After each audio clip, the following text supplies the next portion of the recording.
Hi all, it's Tuesday. Sorry about me being super close instead of you'll see sun blasting, making me more preternaturally pale than normal. Yeah, I want to start off by apologizing for a massive mistake I made in yesterday's video. I don't want to wait till Friday. I said Phil Hartman died by suicide. He didn't. He was murdered, I believe, by his wife or something like that, which is pretty bad mistake. I didn't actually know. I don't know where that came from.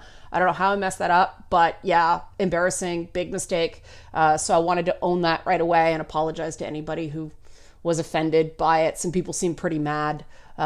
So it happens. It's been crazy. More on that in another video. I don't want to muck too much up, but I wanted to correct that before we went forward. And people say the audio is better now, so yay. I'm just going to keep this setting. Awesome. Sweet.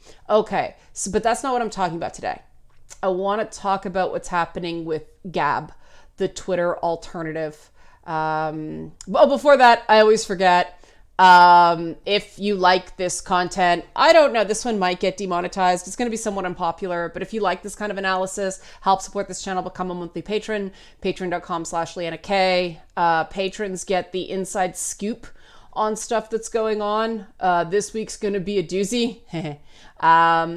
Yeah, there's a lot of sort of inside behind the scenes, me dancing in a unicorn mascot head, things like that, good stuff like that. But yeah, back to Gab.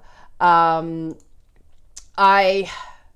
always feel kind of oddly out of touch and maybe at the same time more in touch. I don't want to be too arrogant here, but I just want to give my perspective because I think I'm kind of in a unique place here. People have watched this channel for a while know that my husband and I are not just, people who identify as Jewish, but we also practice. We keep kosher. We don't observe the Sabbath as much as we should. I would like to do that more, but we do try to limit business done if we can. It's kind of impossible in entertainment to never work Friday night or Saturday during the day, but we do the best we can. We don't eat bacon, shocker. We don't eat shellfish, shocker. We don't mix milk and meat together. I try to avoid the chicken and egg thing too, because someone pointed out to me that it's kind of hypocritical to not eat milk and meat together, but eat chicken and eggs together, because essentially it's the same thing. It's the baby version and the mommy version in the same meal. That's where it comes from. It's an anti-animal cruelty statute. And I don't look down on anybody who enjoys the bacon. I'm Canadian, for God's sakes, I can't do that. We love our bacon up here. I just don't. It's right for me. It's like a meditation every time I eat. And if people wonder, do we do the same thing for our pets? No, they eat. We gave Banky a shrimp and something thing this week. He didn't like it much, but Delilah really liked it. So yeah, we don't do that. Some people do. Some people buy kosher dog food. We don't. But that's just a preamble to talking about this whole thing with Gab, and of course the man, I can't even talk about it. This is hard. The shooting at the synagogue in Pennsylvania, where I don't know how many, I haven't read as much about it as I normally do because it is too upsetting. The fact that the victims range from like 56 to 97, it's a platitude to say these things are senseless crimes. Unfortunately, when you're dealing with things like anti-Semitism, there is actually a sense to it in someone's mind. If you're struggling to understand this, I recommend George Orwell's essay on anti-Semitism, where he examines his own anti-Semitic inclinations. And that's not something you can do in 2018. So I'm glad that writing pre-political correctness continues to exist, because that's the stuff we need to do. We need to look inward and recognize that, these sorts of bigotries and biases aren't just things that other bad people do. They're things we all have like a teeny tiny little bit of in some way. And I prefer to not make it the end of the world, to not make it, oh, you are an ism, oh, you have a sexist thought or a racist thought or something like that, therefore you're just a completely bad person, there's no hope for you. I don't like doing it because that discourages people from admitting what's going on and educating themselves beyond it. And if I hadn't done that, I wouldn't have become a fan of The Witcher. So I had to confront sort of my own assumptions living in the West, having not lived under communism, and get past those to really understand what those stories do. So there's that. Moving on. That's not what I want to talk about specifically. I want to talk about what's going on with, transition, with Gab. The social network where see me in the corner, hello, fancy. The social network, the guy who did the shooting, or the suspect, pretty much know he did it, used to spew anti-Semitic stuff pre-shooting. They've taken the site offline. Ironically, through Twitter, Gab announced that their payment processing firms and their hosting companies have refused to do business with them, which is their right. Businesses reserve the right to refuse service to anyone. I believe that's really important. And yes, ironically, I am using a CNN business link to talk about this. But companies have the right to refuse to do business with anybody. I think that's extremely important. I don't want to live in a nanny state where the government decides who you can do business with and who you can't do business with, because I really believe that while progress isn't a straight line, it tends to tilt towards, justice.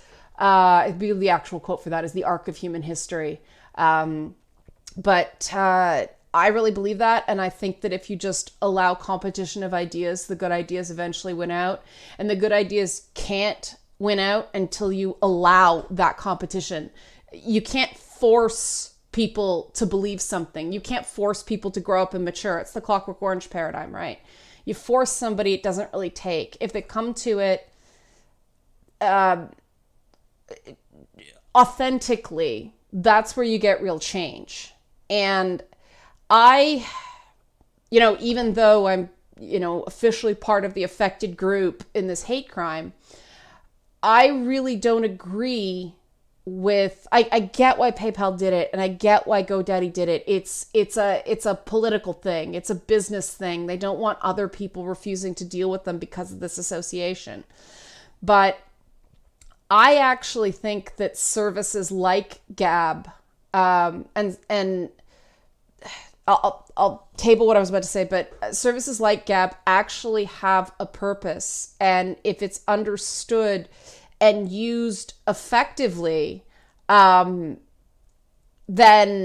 it can actually be an indirect force for good by giving people a place to puke out the bad.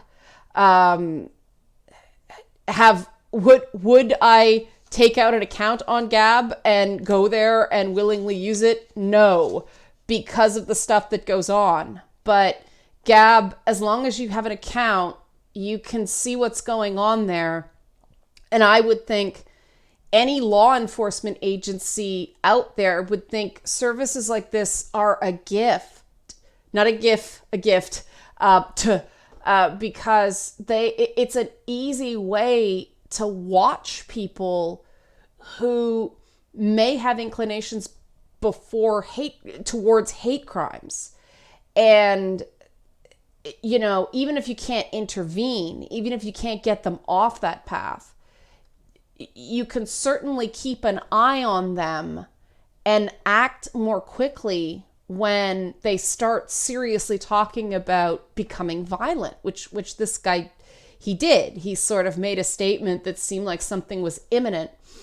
And the nice thing is that unlike physical surveillance that is expensive and requires multiple crews, and you can only do so much because it's expensive and requires manpower, stuff like people with Gab could actually be monitored through algorithms and data mining software, and one person can be watching 100 different accounts. I have colleagues that do this very thing. They just set up little programs that watch certain, it's more cyber stalking stuff in the case with the professional I deal with, but it's easy to watch a large number of potential. And I don't want this to be what was it, Minority Report or something, I forget which thing, that they predict crimes, person of interest, love person of interest. But people shouldn't be arrested for thought crimes. That's not what I mean. I mean that you are giving, it's advance warning. It's that thing that I think a lot of police would prefer. And you shut down these services, they just go elsewhere. Shutting them down, taking away the outlet, doesn't change the impulse. It does not, it doesn't take away their inclination to hate. It just, no one can see it anymore, and then it's an even bigger shock. With things being just out there on the internet, essentially in public, you can keep an eye on these people. And with a service like Gab or 4chan back in the day before it went boom, they can congregate in their own little spaces, and people can choose to use more mainstream services like Facebook and Twitter and things like that are clumsily trying to put quality of experience over philosophical, free speech paradigms. And I think that's good. One of the things that's contributed to the really toxic general online culture, especially on Twitter, was the fact that 4chan stopped being that place. Now, the reason I like Gab better than 4chan for this purpose, I'm not saying I don't like 4chan, just it's a completely different thing. Gab requires accounts, and it's like, at least within Gab, it's a persistent timeline, right? Like you can track the account, whereas 4chan, it's all just strictly anonymous and a really like horrendous user interface that really hurts my eyes. But 4chan, people could go on there and shit post and all that stuff, and the vast majority of people on 4chan did not even mean the things they were saying. They're just in that, again, Clockwork Orange, edgelord phase. I really recommend anybody, don't base your understanding of that story on the movie that came out, even though it's an excellent piece of filmmaking. Read the actual book, because the ending, the movie stops about 2/3 of the way through the book. The book is amazing. It's one of my favorite books of all time. But 4chan was basically this containment pen for people going through that angsty period, and it's not necessarily connected to age. That's a mistake a lot of people make. You're getting almost, I mean, I don't know what to call it, because it's almost like the polar opposite of that adolescent angst and rage, like anger, that a lot of young men experience this anger in their teens and early 20s, and while they're figuring themselves out, and women go through their own version of it, but it gets suppressed in a different way, and comes out in some ways more self-destructive ways. But this new type of targeted mass shooter isn't 18 years old, isn't a young man in his 20s. They're in their 40s and in their 50s. And, this is precisely the age that a lot of men, because of ageism and because of the way the labor market was up until very recently, they start feeling obsolete. They start feeling, like they're useless to the world. And I'm not saying that's what these guys felt. I'm just saying that more holistically. This is an issue that, we used to call it a midlife crisis, but that's not really what it is. It's this feeling of, I've only lived half my life and the world's telling me I have no worth anymore. There's a reason that suicide spike in the men in their 40s and 50s. It's an issue. But again, these things don't come out of nowhere. These mass killings don't come out of nowhere. There are signs. And wouldn't you prefer the signs where we can see them, where other people don't have to deal with them on a regular basis? It's almost like having a service like Gab alongside a service like Twitter gives us the best of both worlds. People can have that, nicer, sanitized experience, which most people are going to opt for because they just find this stuff abhorrent and it's upsetting. But then the people who want to vent their spleen can do it on these services in a place where there is a record. I actually think there is a public good in that. Now, the challenge is figuring out which people are just shit posting and which people are for real. And some people would say, you don't know, you can't tell. And as some people as someone who, communicates with a lot of shit posters, because I actually did my freaking job as a journalist during Gamergate and got completely ostracized for it. You can tell after talking to someone for a while whether they really have hate in their heart or whether they're just being an edgelord. It becomes abundantly clear. And, one of the problems with these gates online, and the reason I have a very hard time taking them seriously, is they get defined by this tiny, tiny core of people who actually do have serious issues. And the majority along the edges of it who don't go in for that stuff, shitpost, but are willing to have a conversation about where the limits are and how we can kind of have the best of both worlds. They get drowned out by this small minority of truly disturbed people. And the thing is, the disturbed people get all this attention. And this is the other issue with the way the media handles these crimes. And I know the media is highly reactive. I still consider myself a member of the media. When I talk about the media, it is self-criticism. This is something I struggle with, to not contribute to a contagion effect by glamorizing and putting up, making the perpetrator famous, essentially, while not being able to name any of the victims. So you notice it was impossible to show that screen grab without having the guy's name, but I don't use it. I also tend to deal with issues surrounding the crime, not the crime itself, because I think that's the job of the press in the wake of things like this is, you got the W5H, but other places have done it.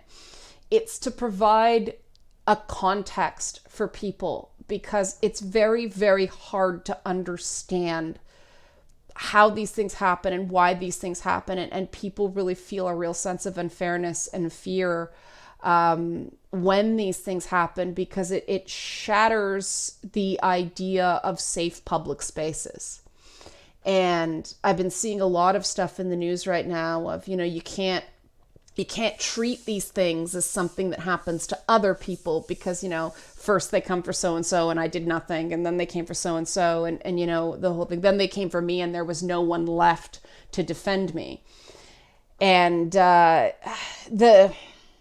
unique challenge of specifically anti-Semitism is there's this enduring, um, it's an enduring hatred. Well, we've sort of made other strides with other types of bigotry. This one just, it lingers, and it does tend to rear its head in periods of increased populism and increased nationalism, because historically the reasons for anti-Semitism is because, you know, Jews are a minority pretty much everywhere. They are seen as we are seen as an other. They see, even when I talk about it, I other my own experience here, because I'm very careful about this, because I don't look Jewish. And, you know, it's that, what does this mean? If you don't know what it means, don't worry about it. If you do know what it means, okay, good. But I can pass. I have certain privileges because of that. People don't see me on the street and immediately assume that about me. So I have a greater degree of safety in heightened periods like this. And so I feel a responsibility to talk about this because of this. But it is because of the whole thing of Jews historically have been seen as not loyal to the geographic nation that we're a part of, that because nationalism and state religions are linked, you know, the idea of places as Christian countries or Muslim countries, you know, there's only one Jewish country, Jewish state in the world, and even there's some debate within Israel about whether Israel should be a Jewish state or whether it should be a Jewish majority secular democracy. That's an ongoing debate within Israel. But because, like everywhere else, it's a very small religious minority, there's always this ongoing sort of distrust from othering. That's where it comes from. We're too small a group for in a big country like Canada or a big country like America. Like geographically, it's very easy, depending on where you live, to spend your entire life and never know a Jewish person. And that's part of it. Jews tend to congregate in urban centers. So if you're in a more suburban or certainly a rural area, you may never meet a person you recognized as Jewish. And that's just, I'm moving right now, and I'm Googling like crazy, doing research, trying to figure out where to buy kosher meat, just moving a half hour away from where I am now. Right now, we're in an area that's about as Jewish as you can get. There's kosher food at practically every supermarket. Where we're moving to, not so much. And so we've got to sort of figure out, do we just, you know, drive in once every 2 weeks? Fortunately, we don't eat a lot of meat. But you know, I don't eat any meat. It's from my husband. But we can just deep freeze it. It's not that big a deal, but it would be nice to have someplace closer. So I'm doing all this research, and it's not the easiest thing in the world. That's why Jews tend to congregate in urban centers, is it's strictly that kind of thing. But yeah, so first of all, it's, if you don't personally know somebody, it's really hard to see as part of the South. But there is also this constant distance of not marking the same time in life. You know, the holidays are different. The focus is different. And we take for granted in major Canadian urban centers, because we're so used to multiculturalism and we're raised with it. I am so grateful that I was raised in a deeply multicultural neighborhood where it was everything from, like, you know, Somali and Muslims from Afghanistan and, immigrants from Kenya, and then Italians and lots of Jewish people. A lot of teachers were Jewish, so Jewish holidays, like every Jewish holiday, kids would be running through the halls going, spare! The supply teacher was there, so if you didn't go in, you didn't have to stay, so it'd be this big, the free period is coming, the free period is coming. The supply teacher's coming, just running through the halls like Paul Revere. And it was a majority black neighborhood, Afro-Caribbean diaspora neighborhood, as well as Africa. And because, even the majority was not, I can't claim it was 50% of every class. It was like a minority majority situation. So everybody was in the same boat. We were linked together by socioeconomic class. And so my idea of the self is a much greater mosaic than people who are living in other homogenous societies. And we have to acknowledge that these sorts of hatreds, the traditional racism, the traditional antisemitism, in North America, we've smoke screened over what it actually is by this ridiculous and foolish and short-sighted labeling of they're Nazis. No, they are not a member of, a German political party. No, they are not Nazis any more than they are followers of Pol Pot or Idi Amin. This is what drives me crazy.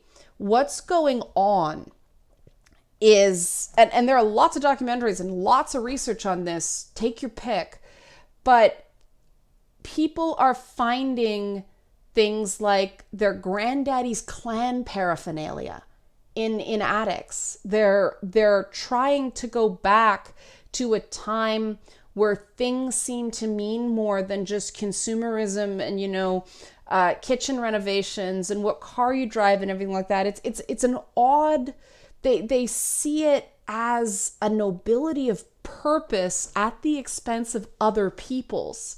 And that has combined with messages inherent in prolonged economic downturns of you got yours, I get mine.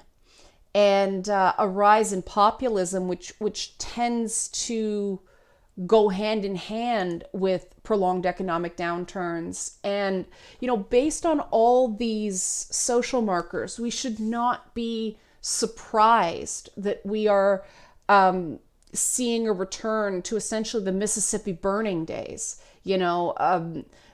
sort of acid reflux of Jim Crow, pre 1960s civil rights, that kind of stuff. It's really not surprising when you look at it in historical context and the economic indicators being what they are. Now, what those economic indicators are actually failures of government. It's failure of leadership. So, of course, what do governments do? They blame the media. Now, if the media is doing its job collectively, they're doing what I'm doing, is they're providing context, but there's no market for context. There's news, which is just what happened in the last 24 to 48 hour cycle, depending on how fast things are coming. And then there's History Channel, which runs freaking alien stuff half the time. History is the most undertaught subject we have now. It's been sidelined for math and science and computers and stuff that's also important. But history is exceptionally important because it allows you to contextualize your knowledge. And that's why, even though it's emotionally neat and simple to just go, yeah, Gab should be gone, I disagree. Because, every person I know who is the subject of bigotry, you want the bigotry where you can see it. I didn't understand what people I know who live in the US South and Southwest, and they're black, and they always said, no, I prefer overt racism. I prefer the people who are just flaming racist because I know and I can see them and I know what they are. It's the stealth racists that really scare them. And as, you know, there's been this new wave of anti-Semitism, and this new weird wave of weird gender essentialism, I've found myself saying the same thing. I'd rather know someone's a bigot. Because now we know. I'd much prefer someone say, yep, I'm a racist. Yep, I'm a sexist.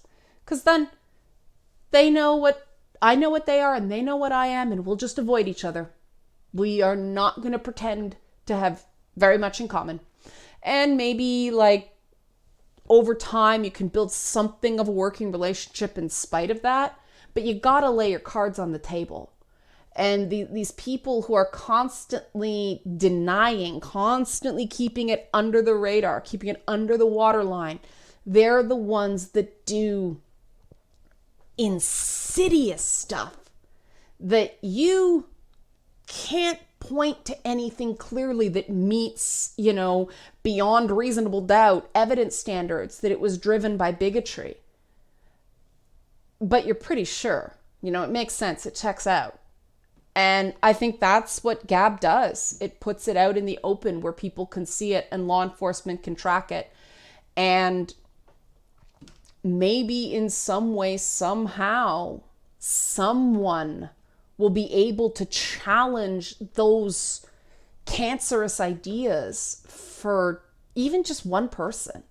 If we can pull one person away from that kind of stuff, it benefits. But we can't do it unless we know it's there. So that's my thought. If you're still with me, I know most of you just watch for like 15 minutes or 13 minutes or whatever, but thanks for watching. Back tomorrow with more content.